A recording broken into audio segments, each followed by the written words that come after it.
Les ingrédients de cette histoire, c'est ça qui est incroyable, c'est qu'ils sont assez banals. C'est-à-dire que des rivalités, que ce soit amoureuses ou matérielles, ont toujours existé. Ce qui frappe, si vous voulez, c'est effectivement la banalisation de la mort. C'est-à-dire que la semaine dernière, on était là pour commenter également le fameux coup de couteau qui a tué un adolescent ou une adolescente. Il y avait les deux. Il y avait les la deux. Même semaine, ouais. En fait, ce genre d'actes se multiplie, quelles qu'en soient les causes. On est face à des enfants de 14 ou 15 ans qui portent le coup fatal à un camarade du même âge pour lui enlever la vie. C'est-à-dire qu'il y a là véritablement le problème de l'ultra-violence. Alors, ces sources peuvent être nombreuses. Évidemment, il y a une ultra-violence dans la société. Il y a un effacement, et là je rejoins ce que disait M. Durand il y a un instant, il y a un effacement de la frontière entre ce qui est réel et ce qui est virtuel. C'est toute la problématique effectivement des jeux vidéo, voire du cinéma, etc. Mais je crois aussi qu'il y a également la réponse que donne la société, ou plutôt la non-réponse que donne la société au cycle de violence. Vous voyez, je lisais les jugements qui ont été prononcés pour les jeunes qui ont été pris dans les émeutes de Beauvais au début du mois de mars. Ce sont des jeunes qui sont toujours très jeunes puisqu'ils ont entre 17 et 19 ans. Donc c'est à peine 2-3 ans de plus que les personnes qu'on parle. L'un d'eux a déjà été condamné 21 fois, d'accord ? Il a été laissé libre par la justice, malgré sa condamnation à 8 mois ferme. L'auteur de la vidéo donc, qui a filmé les jeunes en train de brûler la police, et donc avec les risques que ça comporte, le procureur s'est d'ailleurs étonné, a dit l'un des policiers aurait pu mourir. Eh bien, l'auteur de la vidéo a été condamné à 10 mois avec sursis. Et donc, à partir du moment où vous avez une classe d'âge, là en l'occurrence les 18-19 ans, où ça se passe comme ça, où la tentative de meurtre, en plus sur une autorité, enfin en tout cas un agent investi de l'autorité publique, ne donne rien, eh bien, il y a une forme de désinhibition qui percole dans les classes d'âge qui sont derrière, à savoir les 13, 14, 15 ans. À partir du moment où on ne punit pas les aînés, eh bien, l'exemple entraîne. Et en l'occurrence, là, c'est le mauvais exemple. Alors, tout d'abord, Émile Durkheim ne parlait pas d'anomisme. La notion, c'est l'anomie. Ça a été développé dans son ouvrage qui s'intitule Le suicide, publié en 1897. Donc c'est l'anomie, c'est le dérèglement social, l'absence de règles, la confusion des règles. Effectivement, la description que vous avez faite est la bonne, mais je tenais juste à préciser le terme exact, c'est l'anomie et non l'anomisme. Cela étant dit, cette anomie, elle ne tombe pas du ciel. C'est quand même le résultat d'un processus, d'une évolution qui dure maintenant depuis une quarantaine d'années, parce qu'on peut s'acharner à expliquer de manière ponctuelle et circonstanciée la situation dans laquelle nous nous trouvons, mais je crois qu'il faut aussi regarder un petit peu en dynamique de longue période comment on en est arrivé là. Et effectivement, ce qu'on appelle globalement le progressisme, entre guillemets, c'est effectivement une forme finalement de laxisme. C'est la règle, la vieille règle de mai 68, il est interdit d'interdire, portée à un niveau paroxystique et surtout qui irradie l'ensemble de toutes les autorités qui peuvent à un moment canaliser l'absence de règles, c'est-à-dire à l'école, c'est-à-dire au sein des forces de l'ordre que l'on inhibe moralement et à qui on ne donne pas les moyens de lutter contre le dérèglement et ce genre de choses. Donc effectivement, cette anomie, elle se diffuse par le sommet, d'accord, depuis maintenant des années, parce qu'on refuse d'interdire. Il y a une confusion, ça fait partie de l'anomie, entre les coupables et les victimes. Vous avez des coupables qui se présentent devant des prétoires où on leur trouve toutes les excuses, c'est ce que j'appelle l'excusisme. Ah ben non, finalement, il a fait ça, mais effectivement, comme c'est une victime des discriminations, une victime sociale, etc., ben finalement, ben, on ne va pas en plus lui rajouter de la prison ferme, parce qu'on comprenez. Allez, on va laisser un peu les autres et tout est comme ça, c'est une anomie qui est diffusée par le sommet et qui se diffuse sur l'ensemble de la société et qui aujourd'hui est appelée progressisme. Jean Messia, vous voulez rajouter quelque chose là?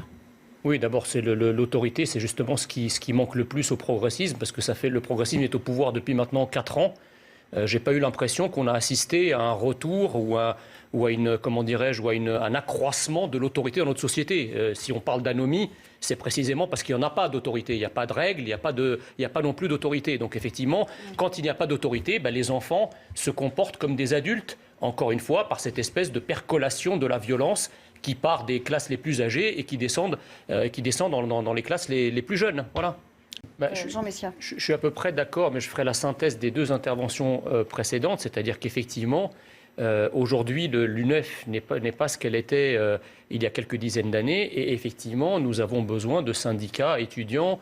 Ça, c'est incontestable. Par contre, le problème, c'est qu'avec l'UNEF, étant donné que l'UNEF n'est plus ce qu'elle était, c'est devenu une coquille vide et elle a été remplie par une idéologie qui est une idéologie ennemie de la République, qui s'appelle l'islam radical. Quand on pense que l'UNEF, qui était un syndicat justement aux avant-postes du progrès, de la libération de la femme, etc., il y a plusieurs dizaines d'années, et que sa présidente ou sa porte-parole est voilée, mais je veux dire, on est où là? Ça, c'est la première chose. La deuxième chose, sur le terme d'islamophobie, il faut insister sur le fait que l'islamophobie n'existe pas. L'islamophobie est un concept forgé par les tenants de l'islam dévot, de l'islam radical, pour faire avancer leur thèse, en l'utilisant comme une espèce de pistolet sur la tempe de toutes les institutions républicaines pour faire avancer leur idée. Quand j'entends ce syndicat nous expliquer que l'islamophobie tue, mais j'aimerais bien qu'ils me disent qui l'islamophobie a tué en France.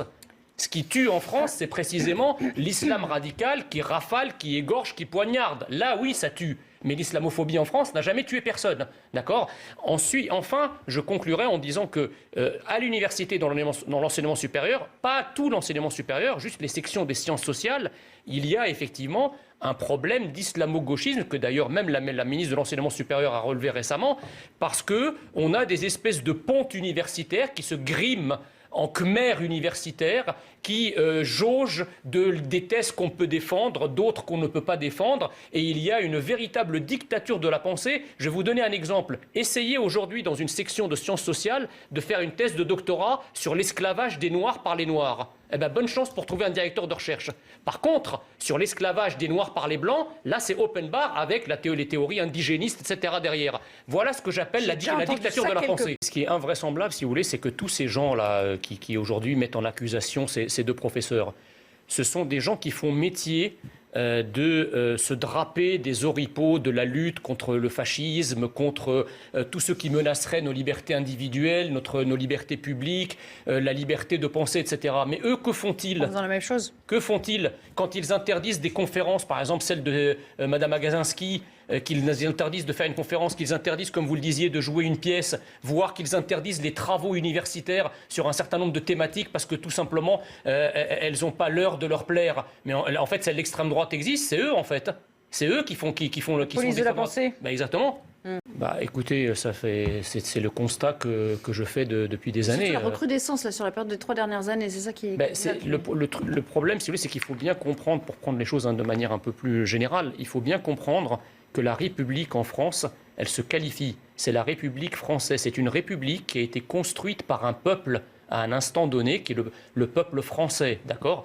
À partir du moment où, sous l'impact de l'immigration massive, depuis des années et des années et des années, vous avez effectivement par endroits un changement de population, et notamment dans les classes d'âge les plus jeunes, où il y a un changement à la fois démographique lié à la démographie de l'immigration, mais également à l'immigration elle-même, eh bien la République est de moins en moins française. Donc tous les concepts qui ont été les socles de la République française durant ces dernières décennies, eh bien, sont attaqués par ces irrédentismes identitaires qui s'aggravent dans notre pays. L'inspecteur général parlait un instant de la jeunesse musulmane, ce n'est pas moi qui invente le thème, ce sont ces mots. Donc il faut comprendre les enjeux de manière générale et encore une fois ne pas s'aveugler sur le danger que risque la France aujourd'hui. De la République. J'aime pas la laïcité à la française, ça ne veut rien dire. Ben si. Ça ne veut rien dire. La laïcité, c'est une valeur qui est universelle. Non, pas du tout. Et justement, qui doit jouer sur l'universalisme et qui doit permettre à chacun de vivre ensemble malgré et au-delà des différences. C'est l'inverse. Monsieur Durand, non mais attendez, Monsieur Durand, vous ne pouvez pas dire ça. Je termine ma phrase. C'est l'inverse de ce qui vient d'être dit et je considère que ce qui vient d'être dit, c'est un dévoiement de la laïcité. Non. Ça, c'est très grave. Moi, je crois que ce que vous dites est un dévoiement de la laïcité dans la mesure où la laïcité, c'est très exactement un concept français. Allez expliquer à un anglo-saxon, à un américain ou à un britannique ou à un australien ce qu'est la laïcité, il va vous rire au nez. La laïcité, c'est un concept purement français auquel la France est attachée. C'est certainement pas effectivement une notion qui lutte contre les religions, mais c'est une notion qui fait une limite entre la religion, entre la sphère publique et la sphère privée en matière de religion. Voilà. L'un n'exclut pas l'autre. Jean Messia n'a pas totalement tort sur, si je peux dire, la façon dont la laïcité s'applique dans le monde entier. C'est vrai que le mot laïcité ne veut pas dire la même chose aux États-Unis, en Angleterre, en France. Là où je ne suis pas du tout d'accord avec Jean Messia, c'est qu'une fois de plus, on a l'impression que des hordes islamistes envahissent la France chaque fois qu'il y a un immigré qui rentre. Non, vous en êtes vous-même le témoin. Je n'ai pas dit ça, mais je ne suis pas musulman déjà. Vous êtes l'exemple de... C'est pas un exemple, je ne suis pas musulman. L'immigration ne déclenche pas l'islamisme. Bien sûr que si. Les immigrants ne sont pas des gens qui viennent lutter et qui viennent tuer les Français. Mais monsieur Burga, la majorité... Vous faites une corrélation absolue entre l'immigration...